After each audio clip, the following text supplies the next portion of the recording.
এতদিন কোথায় ছিলা তুমি? তোমাকে আমি পাগলের মতো খুঁজছি কয়দিন।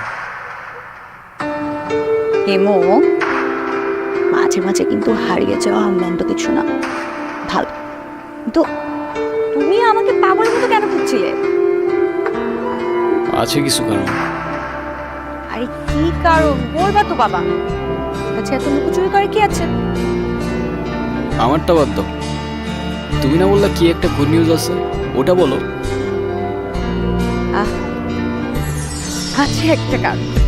শেষ কথাটা না হয় শেষেই বললাম। শেষের কথা মানে বুঝলাম না।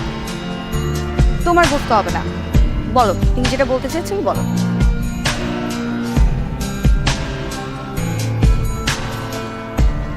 আমি তোমাকে ভালোবাসি ইরা। ভালোবাসি মানে? হ্যাঁ ইরা, আমি তোমাকে ভালোবাসি। সেই ছন্ন ছাড়া হিমু আজকের হিমুতে পরিবর্তন হয়েছে শুধুমাত্র তোমাকে ভালোবাসি বলে। হিমুর জীবনে ইরা না আসলে এই জীবন কখনো পসিবলই হতো না। এতদিন আমি কিছু বলতে পারিনি ভয়ে যে আমাদের ফ্রেন্ডশিপটা নষ্ট না হয়ে যায়, কিন্তু আমি আর পারতেছি না ইরা। আমাকে ভুল বুঝো না তুমি। আমি শুধু আমাকে পরিবর্তন না, তোমার জন্য যে কোনো কিছু করতে পারি। I love you Ira. দেখো ইমো, আমি তোমাকে আমার ফ্রেন্ড ছাড়া কখনোই কিছু ভাবি। আরে আমরা একসাথে ঘুরতাম, আড্ডা দিতাম, আমরা অনেক বেশি ফ্রি ছিলাম। দেখো এটা না যে আমি তোমাকে ভালোবাসতাম, রাইট? আর তাছাড়া আমার বিয়ে ঠিক হয়ে গেছে, আর এই কথাটাই আমি তোমাকে বলতে এসেছি। ও আরেকটা কথা, আজকের পর থেকে আর কোনো দিন তুমি আমার লাইফে দেখা করতে পারবে না। আমাদের আর কোনোদিন দেখা হবে না, এটাই আমাদের শেষ দেখা। ভালো থেকো।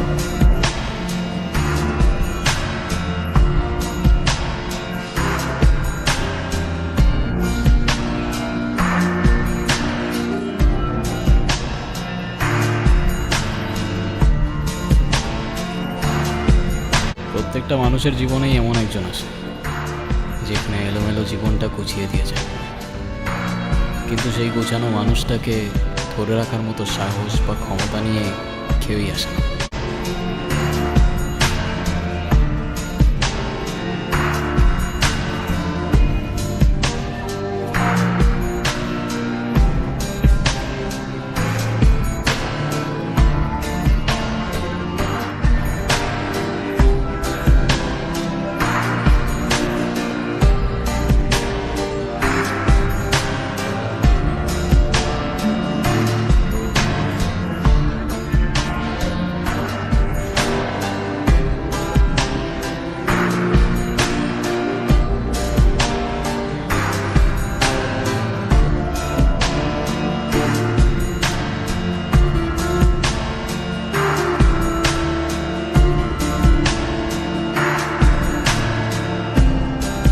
কি ব্যাপার, ওদিকে তাকিয়ে কি দেখছো?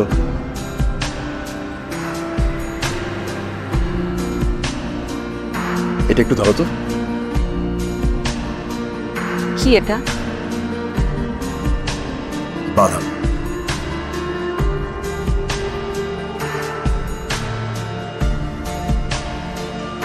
রাস্তায় আসার সময় হঠাৎ করে দেখলাম রাস্তায় একজন বাদাম বিক্রি করছে। বাদাম তো তোমার ভীষণ পছন্দ, তাই নিয়ে আসলাম। দাও, খোসা ছাড়িয়ে। ও সরি, আমি তো ভুলেই গিয়েছিলাম, তুমি তো খোসা সহ বাদাম খেতে পছন্দ। আজকে 3 বছর হয়ে গেছে আমাদের বিয়ে, কিন্তু আমি এখন পর্যন্ত বুঝতে পারলাম না তুমি খোসা সহ বাদামে এমন কি খুঁজে পাও।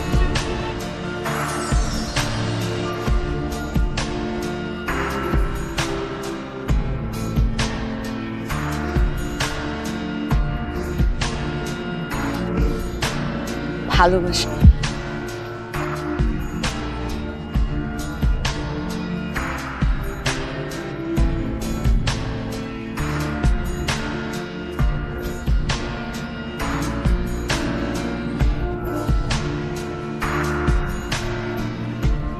ভালোবাসা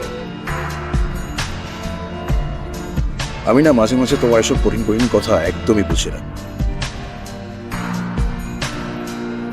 ড্রাইভার, চলো।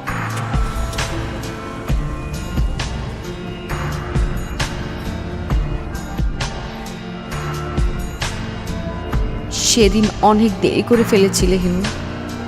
আমিও যে তোমাকে অনেক ভালোবাসতাম। যেদিন শেষবারের মতো তুমি আমি পার্কে বসে খোসা সহ বাদাম খেয়েছিলাম, সেদিন বাসায় গিয়ে দেখি পাত্রপক্ষ আমাকে দেখতে এসেছে। আমার বাবা অনেক অসুস্থ হয়ে পড়েছিল হঠাৎ। তার শেষ ইচ্ছে ছিল নিজের হাতে আমাকে বিয়ে দিয়ে যাবেন, কিন্তু তোমার আমার মধ্যে তো তখনও কিছু ছিল না যে আমি বাবাকে বলবো। আমার বাবা তাদের কথা দিয়ে ফেলেছিলেন। আমি জানতাম না যে তুমিও আমাকে ভালোবাসো।